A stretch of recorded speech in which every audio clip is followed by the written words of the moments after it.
I've literally driven around the parking lot to try to find the best lighting.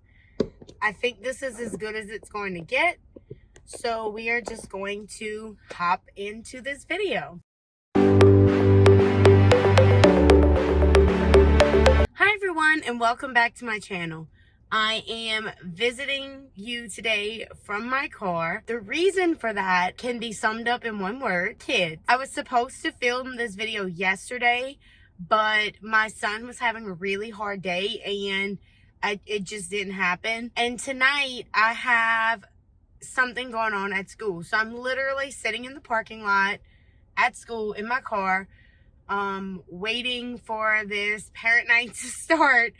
And so I decided to come out here and just film this video because I really want to get this up for you guys on Saturday. If you don't already know me, my name is Ellen. I'm a creative mom who finds effective and budget-friendly ways to run a household.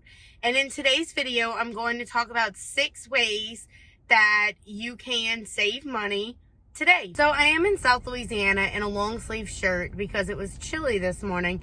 But right now it's pretty hot. So I do have the air conditioner on in here. I'm really hoping that the sound isn't too bad. If it is, I guess I would just have to refilm this video. So it's no secret that everything's going up but the pay. Everything seems to be super expensive these days. I can't go to the grocery store without spending at least $150, it seems like. Everything's just super expensive. So in today's times, with everything being as expensive as it is, it's important to try to find ways to cut back on your spending. For me, there are 6 ways that I do this. So, number 1, cook at home. This one may be really difficult for you if you live in an area that has a lot of fast food places or restaurants. For me, I live out in the country, so it's not, we have like literally one option for food. So I have to cook at home on a regular basis, and it does save a ton of money that way. You're going to spend more money at a restaurant if you think about it. A meal that might cost you 20 bucks at a restaurant, it would cost you only a portion of that at home. And then when you put a tip on top of it, you just end up spending a lot more money. Then you spend money for gas, you spend money on a drink, all of these things, and it adds up pretty quickly. For my husband and I and my 2 kids, and mind you, I have 2 toddlers. For just the 4 of us to go eat out, it's like $60 or $70. It does not cost nearly that amount for me to cook something at home. Even the average cost of a fast food meal, so something from like McDonald's, is going to cost you about 10 bucks for one person. And 10 bucks for what? It's not the healthiest option. It's not going to fill you, and it's just not cost effective in the long run as well. Tip number 2 is to cancel any subscriptions that you're not using. So for me, we use Netflix and the Disney Plus on a regular basis. Again, I have 2 toddlers, so we watch a lot of Mickey Mouse and Cocomelon and things like that. It's a good idea, if you're not using that subscription, to go ahead and cancel it. For example, if you have a Hulu subscription and you haven't watched anything on that one in a while, go ahead and cancel it. It may seem like, oh, it's only 10 bucks, I'll just go ahead and keep paying for it. But in the long run, if you cancel 5 subscriptions at 10 bucks, that's $50 a month. Tip number 3 is to declutter.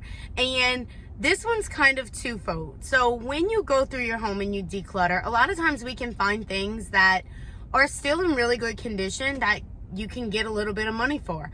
I know that I have put things on Facebook Marketplace or just on my personal Facebook page, and I've made some cash just by getting rid of it.